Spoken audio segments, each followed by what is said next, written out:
You're reaching for your phone on the nightstand, your thumb hovering over the screen to check a notification, when the world simply stops. The floor beneath your feet isn't carpet anymore. It's damp, uneven limestone. The hum of your refrigerator is gone, replaced by a silence so heavy it feels like a physical weight pressing against your eardrums. You are standing in the mouth of a cave, and the sun has just dipped below the horizon, pulling the last threads of orange light out of the sky. In your modern life, you are the master of your domain, an apex predator at the top of a digital food chain. But here, in the deepening twilight of 30,000 years ago, you are the furthest thing from a master. You are a biological paradox, a creature with the brain of a god and the body of a snack. Which, if you're being honest, is a terrifying realization to have when you're standing in the dark without a flashlight. We like to think of our ancestors as brave hunters, standing tall against the wild with spears in hand, but the truth is far more unsettling. For 99% of our history, humans weren't the ones doing the haunting, we were the ones being haunted. The question isn't what we could kill, but what made our blood run cold before we even had a word for fear. Because as it turns out, the things that ancient humans feared most weren't just animals with big teeth, but the invisible, the inevitable, and the things that happened when the fire went out. For a long time, the prevailing myth in anthropology was that early humans were dominant hunters. We were told stories of the man-the-hunter archetype, a fearless warrior who conquered the savannah. But in 2005, anthropologists Donna Hart and Robert W. Sussman published a groundbreaking book titled Man the Hunted that completely dismantled this narrative. A realization that, quite frankly, makes our ancestors look a lot more like deer than lions. By analyzing the fossil record of early hominids like Australopithecus africanus, they found something chilling. About 6 to 10% of all early human fossils showed clear evidence of predation.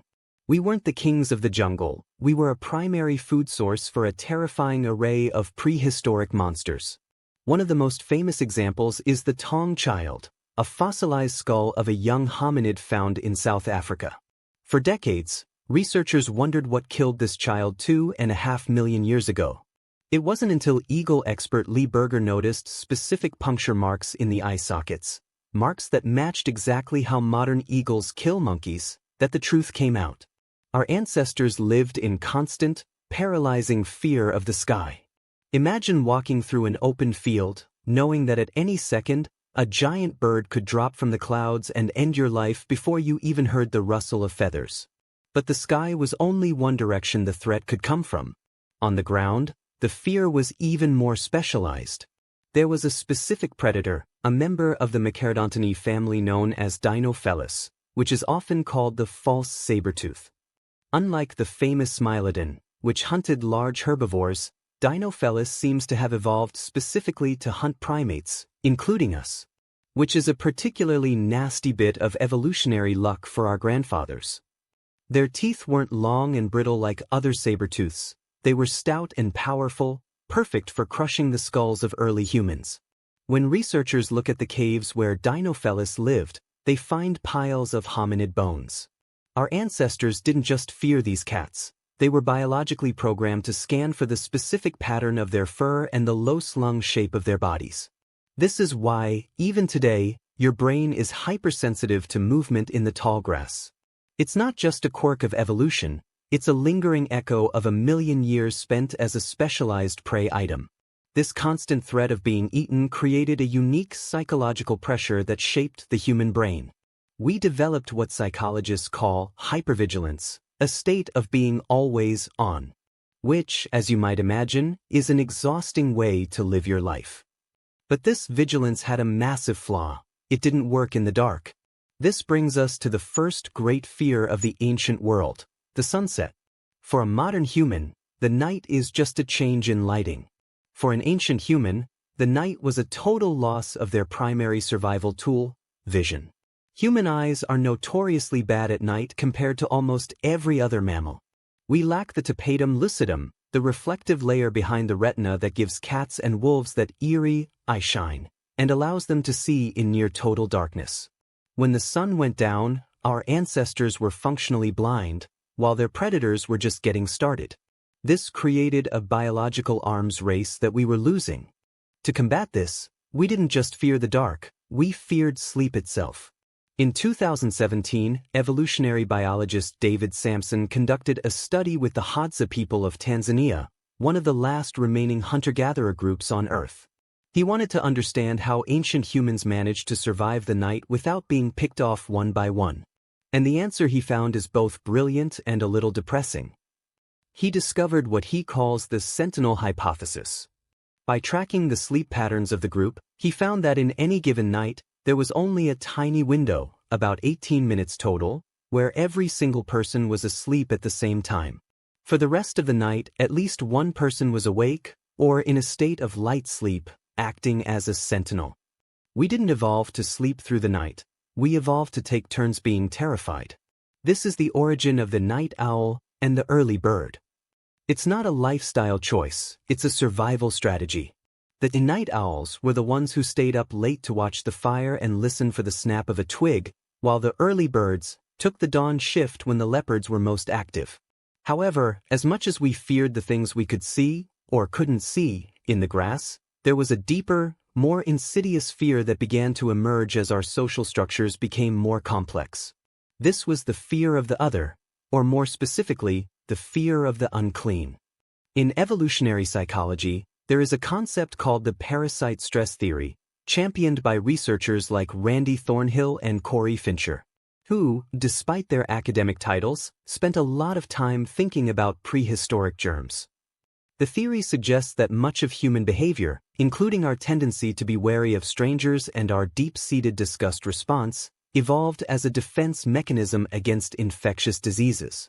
In a world without antibiotics, a single virus or a strange parasite could wipe out an entire tribe in weeks. Ancient humans didn't understand germ theory, but they understood the result. They feared the stranger not just because he might have a spear, but because he might be carrying an invisible death. This fear of the unseen enemy was so potent that it shaped the very way we formed our communities.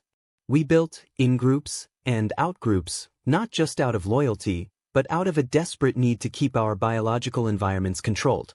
This leads us to what was perhaps the most agonizing fear of all, the fear of being alone. For an ancient human, social exclusion wasn't just an awkward feeling at a party, it was a death sentence. Which is why, parenthetically, your brain still reacts to a seen message with the same intensity as a physical wound. In 2003, psychologist Naomi Eisenberger at UCLA performed an fMRI study that changed how we think about social pain. She found that when people are socially excluded, the part of their brain that lights up, the anterior cingulate cortex, is the exact same region that processes physical pain. Our ancestors feared being kicked out of the group more than they feared the cave lion, because the group was the only thing that kept the lion away. If you were cast out, you lost the sentinel who watched you sleep, the hunter who shared their meat, and the healer who knew which roots could stop a fever. Isolation meant you were already dead, your body just hadn't realized it yet. This fear was so intense that it forced us to become the most cooperative species on the planet. We developed language, ritual, and complex social norms specifically to prevent the one thing we couldn't survive, being ignored. In the archaeological record, we see the lengths people went to avoid this. At the site of Dolní Věstonice in the Czech Republic, researchers found a grave of a woman from 27,000 years ago who suffered from a severe facial deformity. She wouldn't have been able to hunt or gather effectively, yet she was cared for, fed, and eventually buried with high honors. This wasn't just kindness, it was a societal insurance policy. By caring for the most vulnerable, the group reinforced the idea that no one would be left alone. The fear of isolation was the stick that drove us toward the carrot of civilization. We became civil because we were too terrified to be solitary. But even with the protection of the group and the safety of the fire, there was one fear that no amount of cooperation could solve. It was the fear of the earth itself turning against you. About 74,000 years ago, a supervolcano in Indonesia called Toba erupted, and it nearly ended the human story before it really began. It was, in every sense of the word, a prehistoric apocalypse. The eruption triggered a volcanic winter that lasted for years, plunging temperatures and killing off the plants and animals that humans relied on. Genetic evidence suggests that the human population was squeezed into a bottleneck, with perhaps as few as 1,000 breeding pairs left on the entire planet. This event left a permanent scar on our DNA. We are the descendants of the people who survived that nightmare, and we carry their trauma in our very cells. This is where the fear of the end of the world comes from. It's not just an obsession for movie directors, it's a memory. We fear the storm, the earthquake, and the drought because we have seen them break us before. Ancient humans lived with the constant knowledge that the environment was a fickle god that could decide to stop providing at any moment. This unpredictability birthed the first religions and superstitions. If you can't control the rain, you try to bargain with it. If you can't explain the lightning, you give it a name and a personality so you can at least feel like you're talking to someone. Which, if you're a primitive human, is much better than feeling like the universe is a giant, uncaring machine. We see this in the Venus figurines found across Europe and Asia. These weren't just art, they were likely talismans against the fear of infertility and the death of the lineage. In a world with a 50% infant mortality rate, the fear that the next generation wouldn't survive was a constant, low throb of anxiety. They feared that their names would be forgotten, that their fire would go out not just for the night, but forever. This brings us to a crucial turning point in our investigation. We've looked at the predators, the dark, the disease, and the isolation. But there is a fear that stands above all others, a fear so profound that it changed the way we perceive reality itself. It is a fear that we see evidence of in the deepest pits of the earth, and it suggests that ancient humans weren't just afraid of dying. They were afraid of the dead. For a long time, we thought that burial was just a way to keep predators away from the camp. A practical, if a bit grim, housekeeping chore. But the more we look at sites like Cima de los Huesos, the Pit of Bones, in Spain, the more we realize something far more complex was happening. At this site, researchers found the remains of at least 28 individual Homo heidelbergensis from 430,000 years ago, all tossed into a deep, inaccessible shaft. There is no evidence they lived in the cave. They were brought there specifically to be dropped into the darkness. But if you just wanted to hide a body from a lion, you could bury it in the dirt or leave it in the woods. To drag a body deep into a cave system and drop it down a 30-foot hole requires intent. It suggests that our ancestors feared that the dead weren't truly gone. They feared that the person they knew, the one who ate with them and slept beside them, could somehow return as something else. This is the birth of the uncanny valley, that strange, skin-crawling feeling we get when something looks human but isn't quite right. When a person dies, they transition from a someone to a something, and for the ancient mind, that transition was terrifying. They weren't just burying bodies. They were containing them. They were building a barrier between the world of the living and the world of the other. This fear of the restless dead is universal across every human culture, from the vampires of Europe to the Jiangshi of China. It's a fear that predates modern humans entirely. We were afraid of ghosts before we even had a word for soul. But here is the paradox that defines us as a species. All of these fears, the birds from the sky, the cats in the grass, the blindness of night, the silence of isolation, the wrath of the volcano, and the return of the dead, should have made us a timid, retreating creature. Which, by all rights, we should have been. Instead, these fears became the engine of our dominance. Because we feared the dark, we mastered fire. Because we feared the predator, we invented the projectile weapon. Because we feared isolation, we built the city. And because we feared being forgotten after death, we invented art and writing. Our entire civilization is essentially a massive, 10,000-year-long response to the things that made our ancestors scream in their sleep. We didn't conquer the world because we were brave. We conquered it because we were terrified, and we were smart enough to do something about it. Think about the way you live now. You spend your days in climate-controlled boxes, shielded from the elements. You have more light in your pocket than an ancient tribe could produce in a year. You are connected to billions of people at the touch of a button, ensuring you are never truly isolated in the prehistoric sense. We have built a world that is a direct inverse of the world that haunted our ancestors.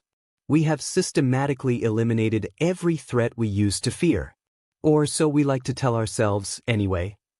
But the biology of fear doesn't disappear just because the threats do. The same amygdala that fired when a Dinofelis growled in the bushes is now firing when your boss sends you an email that just says, "We need to talk." The same social pain that kept us in the tribe now makes us scroll through social media for hours, desperate for the likes that tell our brain we aren't being excluded. We are still that same terrified primate, just wearing better clothes and sitting in nicer chairs.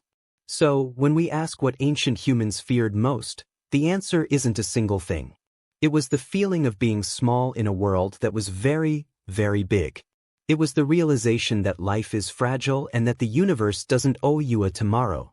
They feared the moment the fire flickered and died, leaving them with nothing but their thoughts and the sound of breathing that wasn't theirs. And if you think we've outgrown that, try sitting in total silence for 10 minutes and see how long it takes for your brain to start inventing monsters. We are the children of the survivors.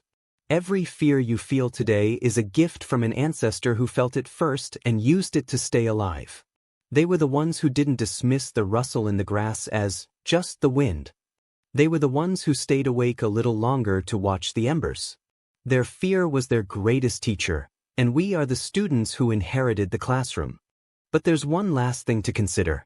In the famous Chauvet Cave in France, which contains some of the oldest and most beautiful cave paintings in the world, researchers found something that wasn't a painting. High up on a ledge, far from the entrance and deep in the dark, they found the skull of a cave bear. It had been placed there intentionally, set on a flat rock like an altar. For years, scientists debated why. Was it a trophy? A god? A warning? Then they noticed something else. Scattered around the skull were the tiny, fossilized footprints of a young child. The footprints lead up to the skull, stop for a moment, and then lead away, back toward the light. Think about that for a second. 30,000 years ago, a child walked into the deepest, darkest, most terrifying place imaginable, a place where their ancestors had died and where the monsters lived. They didn't go there to hunt. They went there to look. They went there to touch the thing they feared most and see it for what it was, just bone and stone. Which, when you think about it, is the most human thing a person can do. We have always been a species that walks toward the shadows, even as our hearts are trying to beat their way out of our chests. We are the creature that stares at the predator until the predator is the one that blinks. As we wrap up this journey through the ancient psyche, it's worth asking ourselves if we're actually braver than those who came before us, or if we've just gotten better at hiding. We live in a world of artificial safety, but the ancient fears are still there, lurking just beneath the surface of our modern lives. We still fear the dark, we still fear the stranger, and we still fear the silence. But maybe that's not a bad thing. Fear is what kept us alive when we were snacks for giant birds, and fear is what drove us to build the world we see today. It is the most honest part of being human. It is the thread that connects you to that child in the cave, and to the sentinels who watched the fire so long ago. But before you go back to your day, back to your phone and your refrigerator and your bright, safe room, I want you to remember that one specific fear we talked about earlier. Not the predators or the volcanoes, but the small things. Remember the sound of that twig snapping in the darkness? The one that meant the sentinel had failed and the dark was no longer empty? In 2010, archaeologists working in a cave in the Ural Mountains found a series of tiny, microscopic grooves on the walls, far too small to be seen with the naked eye. When they put them under an electron microscope, they realized they weren't random scratches. They were tally marks, hundreds of them, grouped in sets of 5. Someone had sat in that absolute, crushing darkness, miles from the surface, and they had counted. They had counted the seconds, or the breaths, or the heartbeats. They had sat in the place they feared most, and they had measured it. They had turned their terror into data. They were afraid, yes, but they were also paying attention. And that, in the end, is the definitive proof of what it means to be us. We are the only creature on Earth that can be completely, utterly terrified, and still reach out to touch the monster just to see how it feels. We are the ones who turn our nightmares into stories so we can teach our children how to survive them. So, the next time you feel that cold prickle on the back of your neck when the lights go out, Don't try to ignore it. Don't try to pretend it's not there. Instead, listen to it. Because that feeling isn't just a glitch in your brain. It's a message from 30,000 years ago, a voice from the fire watchers and the cave painters, reminding you that you are here because they were afraid. They feared the dark so that you could live in the light. But never forget, the dark hasn't gone anywhere. It's just waiting for the fire to go out. What do you think is the one fear we still haven't managed to conquer? Is it the dark, or is it something even deeper? Let me know in the comments, and if you want to dive deeper into the mysteries of our past, hit that subscribe button. We're just getting started. For now, keep the fire burning and keep watching the grass. You never know when the sentinel might fall asleep. Remember that snapping twig? It wasn't the wind. It never was. The tally marks in the cave ended abruptly at 44, right in the middle of a set. Whatever that person was counting, it didn't finish. And in the silence of the cave, 40,000 years later, the marks are still there, waiting for the next person to pick up the count. Don't be the one who stops. Stay curious, stay vigilant, and most importantly, stay human. The shadows are long, but the story is ours to tell. See you in the next one.